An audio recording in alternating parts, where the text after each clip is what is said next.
Bonjour à tous. Vous êtes à nouveau dans la bibliothèque centrale du CNAM qui, malgré le confinement, continue d'accueillir nos auditeurs et nos enseignants-chercheurs sur rendez-vous tous les après-midi pour leur donner accès à la documentation et aussi à un lieu de travail. En face de moi, Frédéric Pigère. Merci beaucoup d'avoir accepté de nous parler. Vous êtes professeur titulaire de la chaire Genre, Mixité, Égalité Hommes-Femmes à l'école et à l'entreprise du CNAM. Et vous nous parlez aujourd'hui des inégalités entre les sexes dans le cadre de cette crise sanitaire que nous traversons. Je pense que c'est vous la mieux placée pour évaluer et faire le baromètre de ces inégalités à travers le temps et les différentes circonstances. Qu'en est-il précisément dans cette période de crise sanitaire ? Alors d'abord, on peut poser la question au niveau de l'emploi. Le nombre de chômeurs officiels diminue, ce qui est un peu étonnant et qui en dit long sur les modes de calcul retenus, mais ce n'est pas le sujet.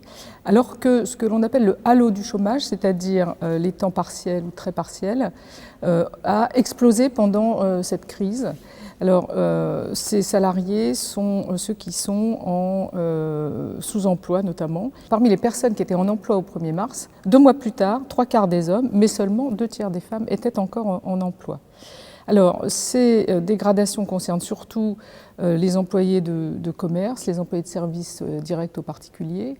Alors même s'il y a eu des besoins en aide-soignante, en assistante maternelle et surtout en aide à domicile, ces emplois sont majoritairement occupés par des femmes et c'est elles qui ont été les plus touchées par la crise. Et cette dégradation a aussi des répercussions en termes de pauvreté sur les personnes les plus fragiles, à savoir les familles monoparentales. Ce qu'on sait moins, c'est que 85% des familles monoparentales sont des familles constituées de femmes seules avec des enfants. Et 40% de ces familles se situent aujourd'hui sous le seuil de pauvreté. Donc les effets sont très dramatiques. Alors ce sont souvent des mères de famille qui ont des emplois précaires et ces emplois précaires ont été les premiers supprimés. Donc ce sont elles qui payent le plus lourd tribut en termes d'emploi à la crise sanitaire et à ses effets économiques. D'accord, donc on comprend très bien qu'effectivement la crise sanitaire a eu des conséquences néfastes sur l'emploi et en particulier sur l'emploi des femmes. Est-ce qu'il n'y a pas aussi dans les conditions de travail des remarques qui peuvent être faites et des constats inquiétants qui peuvent être portés ? Alors oui, en effet, en matière de conditions de travail, c'est notamment le télétravail qui s'est développé de manière absolument inédite. Ce sera d'ailleurs peut-être une des grandes leçons de cette période, la transition numérique de l'économie à marche forcée. Mais là encore, les modalités sont loin d'être équivalentes pour tous. Alors on sait que le télétravail bénéficie d'avantages aux cadres, mais aussi aux ménages qui ont des positions sociales telles qu'ils disposent de logements suffisamment grands, spacieux pour organiser le télétravail. Et sur ce terrain aussi, les femmes sont moins chanceuses que les hommes. D'abord parce qu'elles sont plus souvent entourées d'enfants, 48% d'entre elles contre seulement 37% des hommes. Elles disposent moins souvent d'une pièce à elles. Par exemple, 1/4 seulement d'entre elles travaillent dans un espace dédié, ce qui est le cas pour 41% des hommes.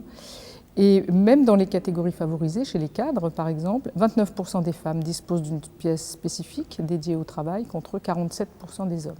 Donc des écarts très, très importants.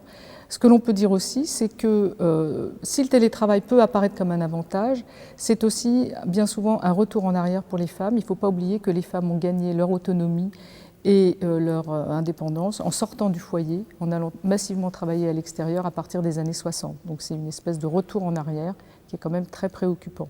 Donc votre vision globale de votre point de vue de spécialiste de ces questions, c'est que la crise a renforcé les inégalités. La crise a renforcé les inégalités. Les femmes sont moins directement touchées par la maladie. Il y a une étude récente qui a montré que parmi les personnes hospitalisées en Île-de-France au printemps, 3/4 d'entre elles étaient des hommes, mais elles payent beaucoup plus lourdement les effets de la crise, notamment économique et des conditions de travail. Et on voit malheureusement que l'égalité recule entre les hommes et les femmes. Merci beaucoup. Merci à vous.